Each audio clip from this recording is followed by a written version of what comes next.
Hello students, subject design of structure. Now let's start new chapter, singly RC beam. Singly RC beam. R for reinforced, C for concrete. Reinforced concrete beam. Singly reinforced concrete beam. We have three types of beam: singly RC beam, doubly RC beam, and T beam. Right? First, let's start singly RC beam. Here is the stress block parameters for singly RC beam. Right, यहाँ पे singly RC beam का stress और strain diagram जो है वो दिया गया है और ये क्रॉस सेक्शन है बीम का cross section. Here it is the cross section of beam. Right, we can say that B width of beam, depth of beam, and here is small d effective depth of beam. right, same as in footing में भी हमने effective depth देखी थी, capital D overall depth देखी थी. तो ये हमारी ओवरऑल डेप्थ है एंड तक की, capital D, small D effective depth है, जो कि यहाँ पे रेनफोर्समेंट है. ये हमारे स्टील बार्स हैं. राइट, उसके सेंटर से होंगे और up to end of the beam. right, that is effective depth, small d. And now here it is neutral axis which separate the compression zone and tension zone. neutral axis क्या होगी? ये compression zone है और tension zone, उसको अलग करेगी, वो है हमारी neutral axis. right, now neutral axis, from neutral axis to the end of the beam, this depth is known as XU. right, now here that is strain diagram and that is stress diagram. right, now here 0.0035 that is maximum strain carried by concrete जो है वो maximum strain इतना carry कर सकता है 0.0035 तक. Right, और ये स्ट्रेस है 0.45 FC के. राइट, हमारा compressive strain, design compressive stress of concrete that is 0.45 FC के, जो कि हमने फुटिंग में भी देखा था. Right, now from similar triangles of strain के सिमिलर ट्राइंगल्स के हिसाब से हम टेन थीटा जो है वो हम ले रहे हैं. Tan theta is equals to 0.0035 divided by this tan theta. right, opposite side divided by adjacent side. right, opposite side that is 0.0035 divided by x u. right, also equal to 0.002 divided by x1. right, इससे ये distance जो है that is x1, ये हम find कर सकते हैं. यहाँ पे जो स्ट्रेन है वो 0.002 है which is standard strain. Right, 0.002 आपको मिलेगा और ये मैक्सिमम स्ट्रेन है. सो 0.002 स्ट्रेन, उसके लिए डेप्थ जो है वो ये x1 है, ये टोटल डेप्थ XU है. Right, now from this we can get x1 is equals to, x1 यहाँ पे आ जाएगा 0.002 divided by 0.035 multiply by XU. So x1 is equals to क्या हो जाएगा? x1 is equals to 0.002 divided by 0.035 multiplied by XU. So answer comes 4/7 XU. right, हम ये देखते हैं कैलकुलेटर में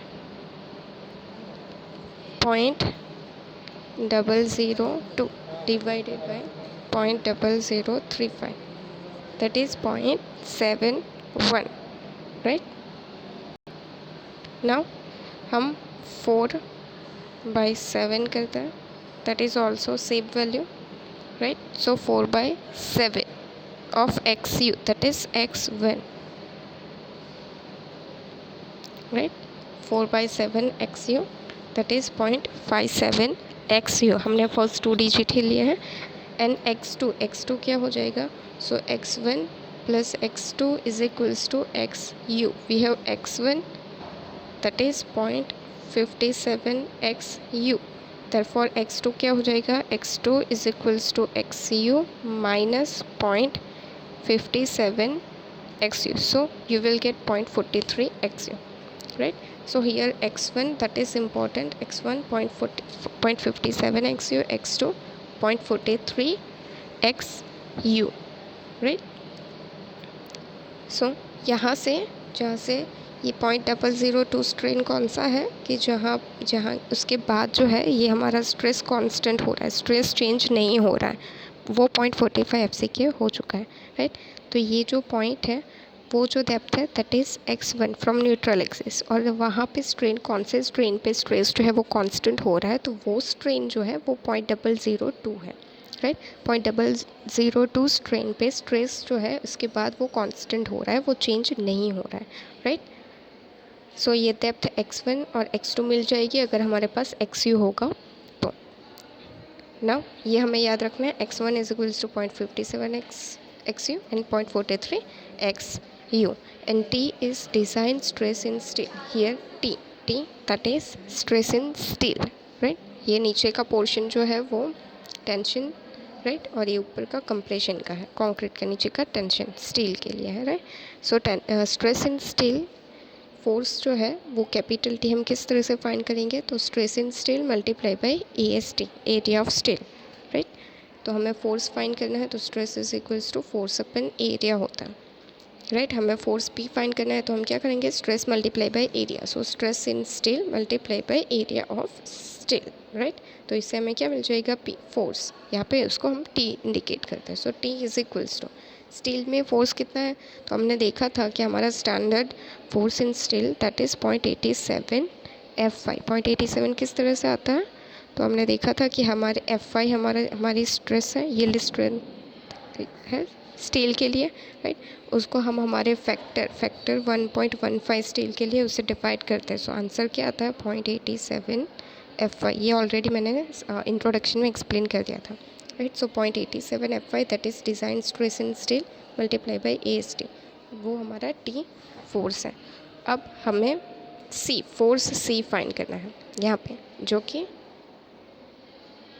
यहाँ पे C लगता है, कंप्रेसिव फोर्स C, हमें ये फाइंड करना है, ठीक है? तो C के लिए क्या होगा, तो दो फोर्स आएंगे C1 और C2, राइट?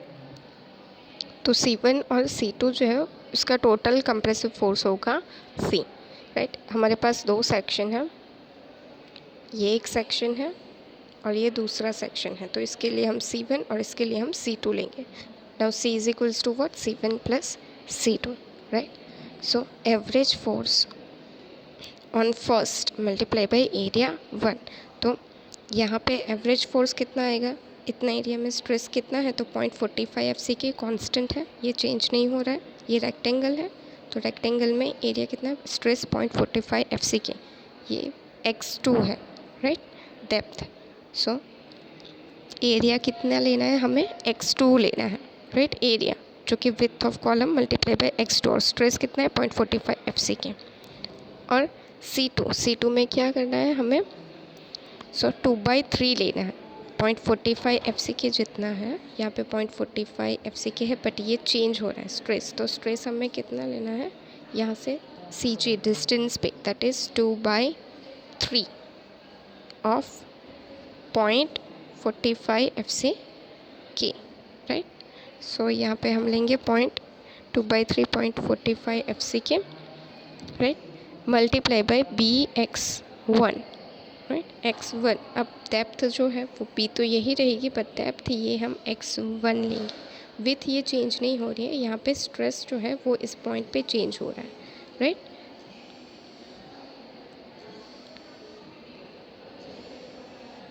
सो इस तरह से हमें C1 और C2 मिलेंगे। अब हम दोनों का समेशन करेंगे, C1 प्लस C2 का, तो क्या हो जाएगा, हमारा B यहाँ से कॉमन निकलेगा, इसका समेशन होगा और B कॉमन निकलेगा, B में कॉमन क्या होगा, x1 प्लस x2, अगर 0.45 FCK प्लस 2/3 ऑफ 0.45 करेंगे, राइट? तो आंसर आ जाएगा 0.36 FCK B, right? x1 plus x2 मतलब क्या है, XU, राइट? सो यहाँ पे एक्स यू आ जाएगा और ये आंसर आएगा सी का 0.36 एफ के बी एक्स यू, राइट। सो इस तरह से हमारा सी कंप्रेशन जो है वो सी टोटल फोर्स सी भी मिल गया और हमारे पास टी भी है, that is 0.87 F Y A S T. So tension में कितना फोर्स है और कंप्रेसिव फोर्स हमारे पास दोनों है, राइट। और अब हम क्या करेंगे, ये हमारा C2 लग रहा था और ये हमारा C1 लग रहा था, राइट। C1 कहाँ पे लगेगा, मिडल में लगेगा क्योंकि ये रेक्टेंगल है। सो x2/2 सेंटर पे लगेगा रेक्टेंगल के और ये हमारा पैराबोलिक है इसलिए यहाँ पे 3/8 ऑफ x1 और 5/8 ऑफ x। पैराबोलिक की CG जहाँ पे एक्ट होगा वो डिस्टेंस है, राइट। 3/8 ऑफ विथ मतलब x1, ये x1 है और 5/8 ऑफ x1, राइट। तो इस तरह से C1 और C2 एक्ट होगा और हमें y1 फाइंड करना है। तो y1 हम किस तरह से फाइंड करेंगे, तो C1 right multiply by y1 plus C2 multiply by y2 divided by C1 plus C2।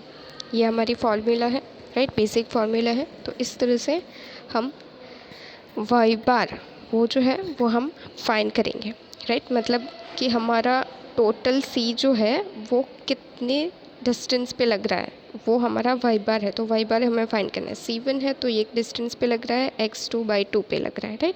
C2 जो है वो इस डिस्टेंस पे y2 पे लग रहा है, मतलब 3/8 x1 प्लस x2 इस डिस्टेंस पे C2 लग रहा है। बट हमारा टोटल फोर्स C जहाँ पे लग रहा है उस वो कितनी डेप्थ पे है, दैट इज़ y बार। तो y बार हम इस तरह से फाइंड करेंगे, C1y1 plus C2y2 divide by C1 plus C2। ये हमारे कॉमन फार्मूला है।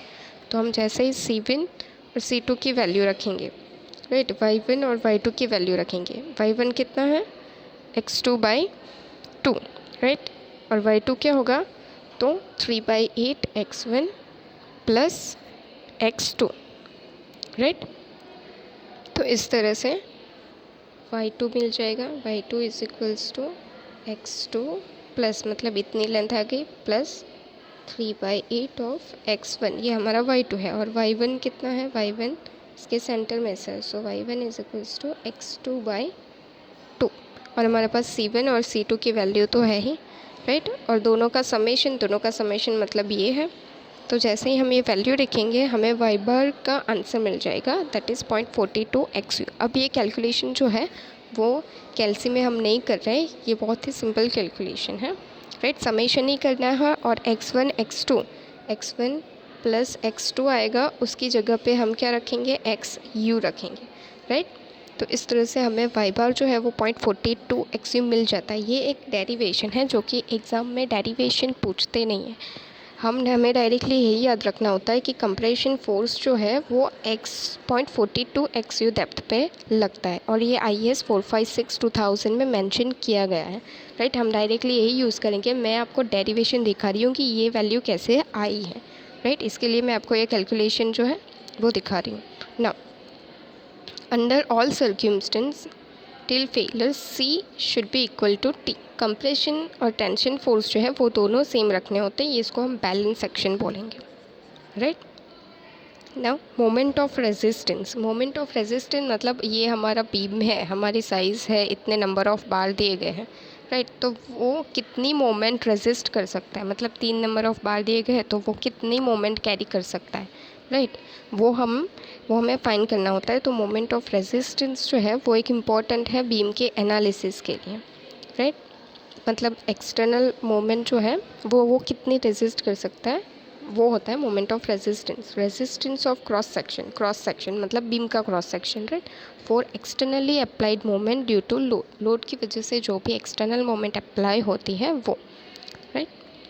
So based on compression force, अगर हम कंप्रेशन फोर्स की बात करें तो कंप्रेशन फोर्स के से मोमेंट किस तरह से मिलेगी, हमारे पास फोर्स है, कंप्रेशन फोर्स है, एक टेंशन फोर्स है, हम मल्टीप्लाई बाय डिस्टेंस करेंगे तो हमें मोमेंट मिल जाएगी, force multiply by distance, right. तो परपेंडिकुलर डिस्टेंस, तो यहाँ पे है मोमेंट C × L, ये कंप्रेसिव फोर्स के लिए। कंप्रेसिव फोर्स के लिए मोमेंट कितनी आएगी वो हम देखेंगे। तो फोर्स हमारे पास है C 0.36 F के BX क्यू, राइट, 0.36 F के BX Q. Now L L मतलब लेंथ जो है उसको हम लीवर आर्म बोलते हैं, वो हमें कितनी लेनी है, तो यहाँ पे सेंटर, राइट, यहाँ से सेंटर से हमारी सी तक लेंथ ये हमें लेनी है। यहाँ पे हम देख सकते हैं, राइट, यहाँ से ये लेंथ ये हमें लेनी है। मोमेंट, यहाँ से हमें मोमेंट लेनी है, राइट। ये फोर्स परपेंडिकुलर डिस्टेंस, तो ये डिस्टेंस है, तो ये जो है वो यहाँ तक है, वो स्मॉल डी है इफ़ेक्टिव डेप्थ, राइट। तो इफ़ेक्टिव डेप्थ माइनस हम क्या करेंगे, डी माइनस वाई बार, क्योंकि ये डिस्टेंस वाई बार है ना, सी का टॉप से, राइट, ये जो फाइबर है कंप्रेशन फाइबर के टॉप से डिस्टेंस कंप्रेशन फाइबर के कितने वाई बार है, तो ये डिस्टेंस पूरा स्मॉल डी है, स्मॉल डी माइनस वाई बार करेंगे तो हमें ये डिस्टेंस मिल जाएगा, राइट। सो यहाँ पे आ जाएगा डी माइनस वाई बार। सो डी माइनस वाई बार हम करेंगे, डी माइनस वाई बार, तो वाई बार क्या है 0.42 एक्स यू है, तो डी माइनस 0.42 एक्स यू, ये हो गया हमारा एल, राइट।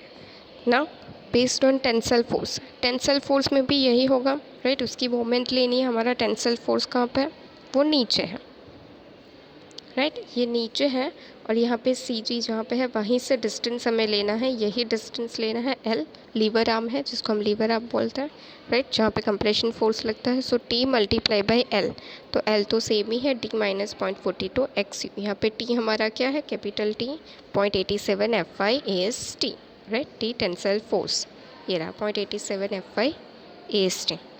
सो इस तरह से हमारे पास मोमेंट मिल जाएगी based on compressive force and based on tensile force. But ये दोनों मोमेंट, जैसे कि compression is equals to tension है, उसी तरह ये दोनों मोमेंट सेम होनी चाहिए। मोमेंट स्टेबल बीम जो है उसको स्टेबल रहने के लिए ये इस तरह से मोमेंट लगाएगा, और ये जो है, राइट, ये इस तरह से मोमेंट लगेगा। तो ये दोनों मोमेंट सेम रहनी चाहिए ताकि हमारा जो बीम है वो स्टेबल रहे, राइट।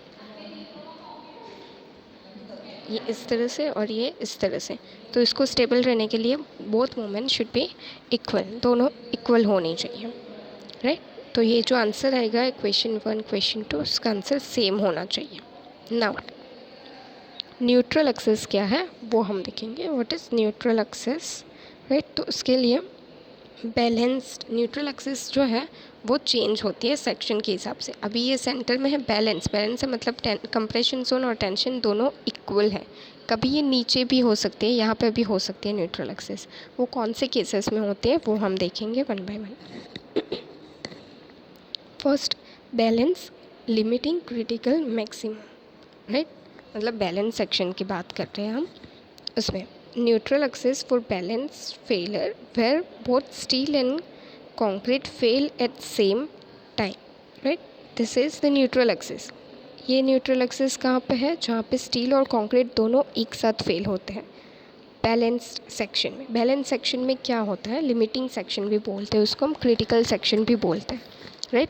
न्यूट्रल एक्सिस मतलब एक्स यू जो कि हमने देखा था, राइट। एक्स यू जो है वो कहाँ पे है, एग्जैक्ट वो बीच में है, कंप्रेशन और टेंशन सेम है, मतलब उसमें क्या होगा कि दोनों साथ, कंप्रेशन में मतलब कंक्रीट और टेंशन में मतलब स्टील, दोनों एक साथ फेल होंगे। उस टाइम पे न्यूट्रल एक्सिस जो है वो यहाँ पे हो रहेगी बीच में, सेंटर में। तो इसमें क्या होता है, हमारे पास ये है tan theta is equals to 0.0035 divided by X U maximum, ये divided by this value.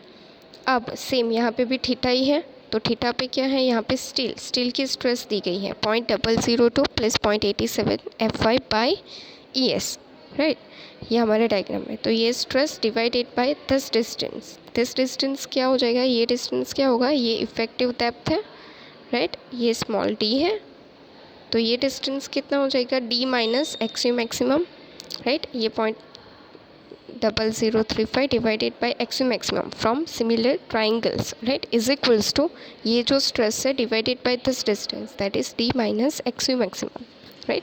So 0.87 FyES, ES मतलब क्या है, young modulus of steel, right, steel के लिए यंग मॉड्यूलस मतलब modulus of elasticity for steel जो कि फिक्स है 2 × 10⁵, ये भी चेंज नहीं होता है, राइट।